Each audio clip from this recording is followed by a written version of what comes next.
Kapatid, God bless, good morning. Ayun, lagi si God bless, good morning. Kasi good morning dito sa amin mga kapatid. Thank you, Lord. Yan, kamusta na kayo mga kapatid? Kumain na ba kayo? Aba, parang busog na busog kayo ah.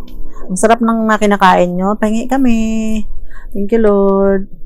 Thank you, Jesus. Kami nakakain na kami mga kapatid. Ang ulam lang namin ay disabog. Asin. Hallelujah. Ayun, asin-asin lang. Pag umasin so, pag nagdag na yung so, di magkarni-karni. Praise God. Dildil muna ng asin. Pag dumating na yung so, di magdildil tayo ng karni. Hallelujah. Thank you, Jesus. Ang pag-aaralan natin ngayon mga kapatid ay tungkol pa rin sa pagtiwala o sa lahat sa Panginoon. Kahit daw sa asawa magtiwala. Praise God. At ang pag-aaralan natin ay tungkol kay Samson. Si Samson na mahaba ang buhok. Hallelujah. Magsimula tayo sa Micah 7 verse 5. Thank you, Lord. Huwag kang magtiwala sa kapwa mo. Amen. O sa iyong kaibigan. Amen. Huwag mong isisiwalat ang iyong lihim kahit sa iyong asawa. Ayan, kahit sa iyong asawa. Ito si Samson, ay kahit hindi pa naman niya asawa si Delilah na maganda daw. Ito si Samson na anak ng baog.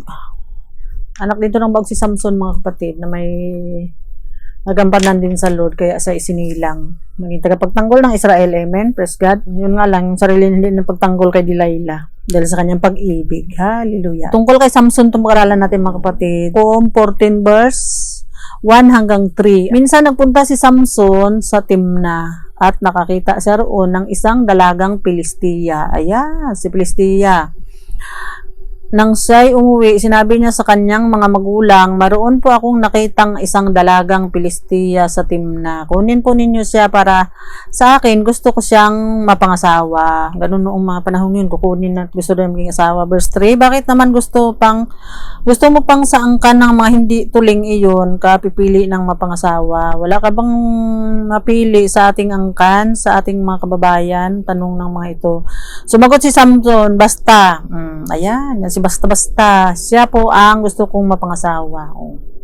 Ay di okay. Verse 15, lagdawan natin yung iba mga kapatid. Nang ika-4 na araw, sinabi nila sa asawa ni Samson, naging asawa nga niya mga kapatid. Nang ika-4 na araw, sinabi nila sa asawa ni Samson, kasi nagpaano siya dito na bugtong mga kapatid. Na nilagdawan natin si parang di naman ganun kahalaga. Ika-4 na araw, sinabi nila sa asawa ni Samson, suyuin mo ang iyong asawa para malaman namin ang sagot sa bugtong niya. Kung hindi, susunugin ka namin at ang iyong pamilya. Ayan. Inanyahan ba niya kami para mamulubi? Kasing pustahan nila ay mga mamahaling damit. Bintaan na ngayon tong asawa ni Samson. Napabuyon-buyo. 16, kaya lumapit ang babae kay Samson na lumuluhang sinabi, mga luha-luha na yan. Pag natuyo ay pumuta, pag nakakapagpahamak yan. Sana hindi mo ako mahal. Drama na si babaeng Pilistia. Nagpahula ka ng bugtong sa aking mga kaibigan. Ayan, mas tinaidor pa siyang asawa at siyang kaibigan nga. Kaya talagang tama ang Lord, huwag magtiwala kahit sa kaibigan, sa kapatid o sa asawa daw. Doon sa Micah 7 verse 5. Ngayon hindi mo sinasabi sa akin ang sagot. Sumagot si Samson. Kung sa aking mga magulang ay hindi ko sinabi, pinaalam sa iyo pa. Tama. Oo nga naman, sa magulang niyan, sinabi sa iyo pa. Sabi naman to si Samson. Ang babae patuloy sa mag-iyak. Ayun, nakuha sa drama. Kaya huwag tayong magpadala sa drama mga kapatid. Hallelujah.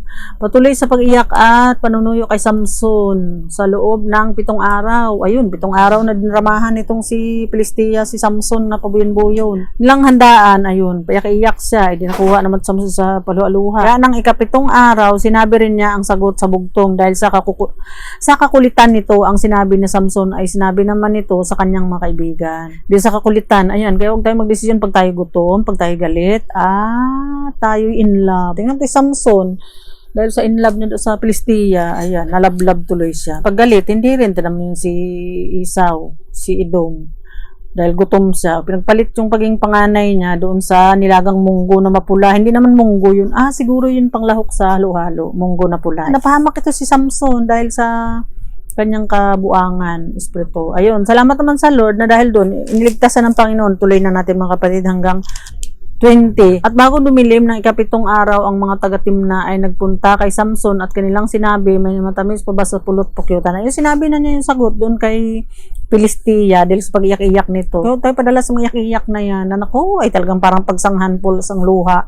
Yun pala may layunin na makakamkam o makadinggoy. At si Samson ay pinalakas ng Espiritu. Tinulungan pa rin siya ng Lord, pinalakas siya ni Yahweh. Nagpunta siya sa Askelon at tumigbak ng 30 kalalakihan. Kinuha niya ang mga magarang kasuotan ng mga ito at ibinigay sa mga nakasagot sa kanyang bugtong. Pagtapos umuwi isang galit na galit dahil sa nangyari. Kaya huwag tayong magtiwala nga. Kaibigan na niya, kainuman niya. Itong araw sila nag-inuman. Kaya mga painom-inom at lasing-lasing ay yan ang madalas na nabibiktima. 20. At ang asawa naman niya ibinigay sa pangunahing abay na lalaki. Ayan, binigay sa iba yung asawa niyang nagpayak-iyak at sinungaling. Ayan, kaya biktima itong mga lasinggo at mga masyado ding in love sa kamangmangan. Kaya yan, napapahamak yan. May katuruan to, may matutunan tayo dito mga kapatid.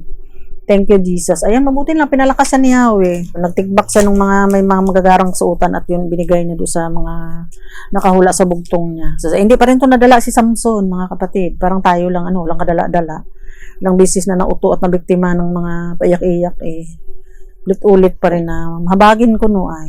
Thank you Lord naman at dahil mabagin tayo, kinabagan din man tayo.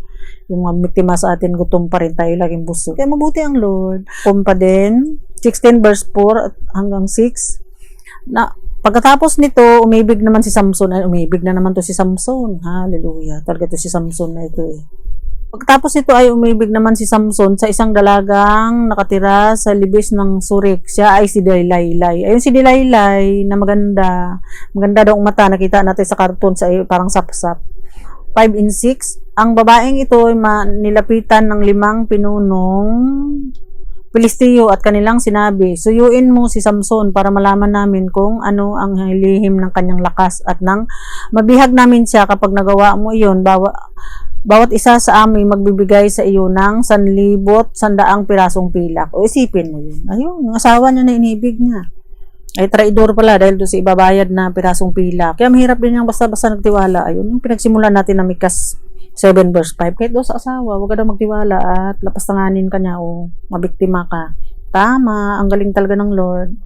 Thank you, Jesus. 6. Kaya't sinabi ni Delilah, ito si Delilah. Samson, sabihin mo naman sa akin kung saan nanggaling ang iyong lakas. Paano ka ba maigagapos at madadaig? Isipin mo to. Ang laking tao nito si Samson, pero nauto tapos nalukusan nitong asawa ko nung niya na in love sa hindi naman in love sa kanya. Huwag kayong magpakabuang at ma-in love sa mga hindi naman na in love sa inyo. Lilain lang kayo yan at busabusin. Isipin mo yan. Dahil sa pag-ibig mo sa asawa mong batugan, ayan. Ikaw ang gaon-gaon para pakainin na hindi naman lumpo. Yung mga umiibig dyan na kapitalti, puro kangahan, magbago-bago. Para hindi maging kawawa. Amen. Hukom pa rin.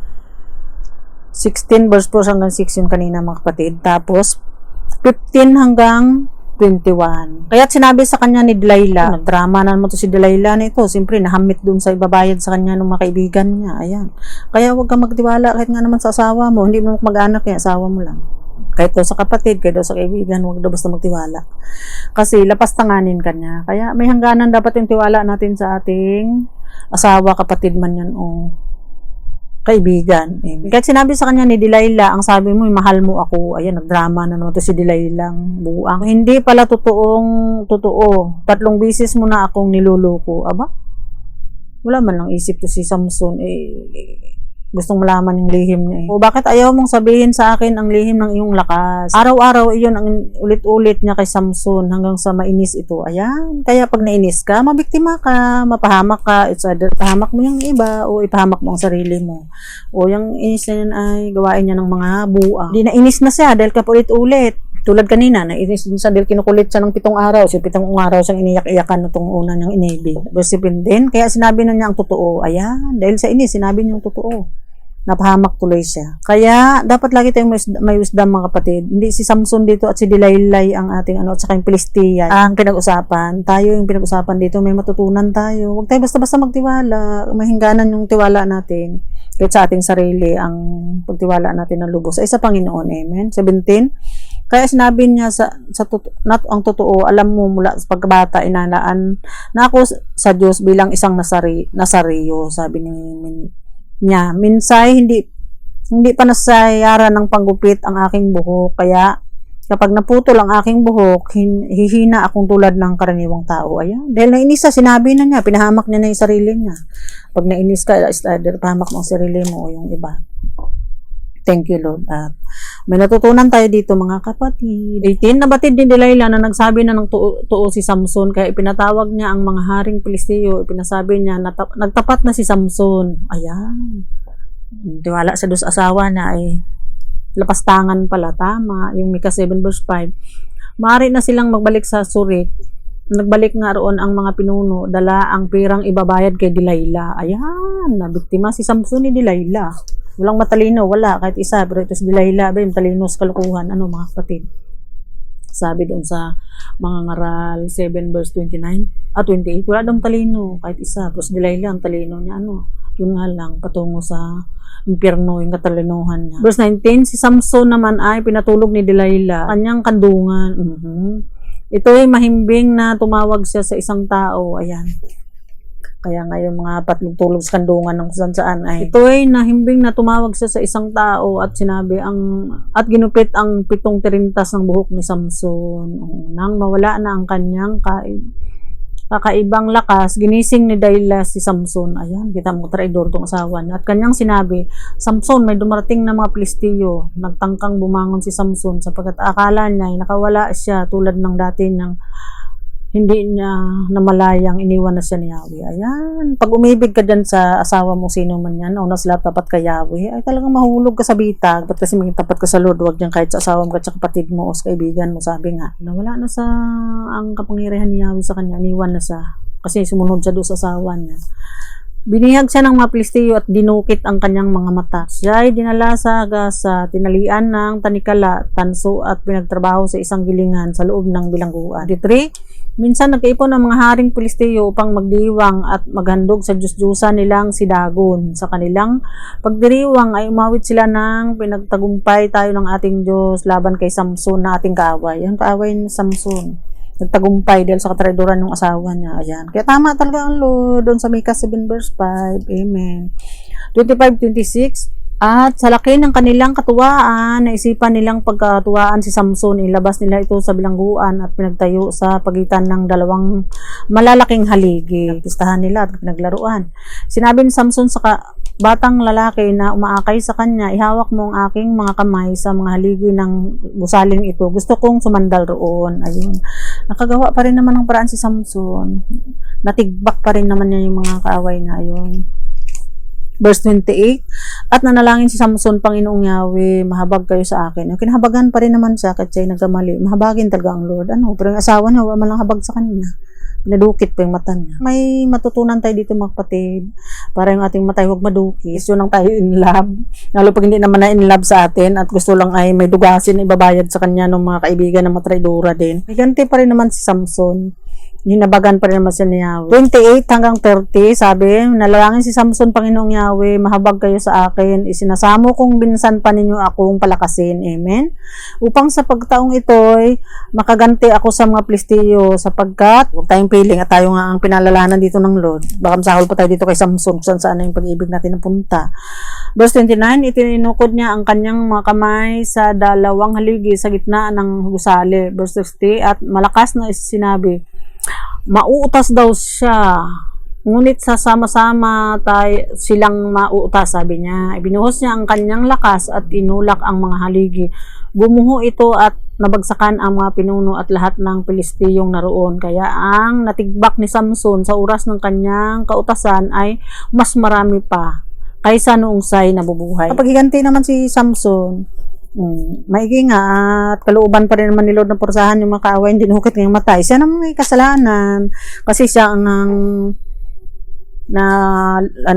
nagtiwala sa dos asawa ng maldita at traidora. Kaya huwag tayong, ayun, sabi Hukom 6:16, dahil naasar na siya, ulit-ulit na natanong siya nung si Delilah, inis siya, kaya pinagtapat na niya doon 17, napahamak tuloy siya. Kaya yung galit, hindi talaga nakakabuti yan mga kapatid. Kaya tingnan mo, baybayin na natin itong mga galit at mga gutom.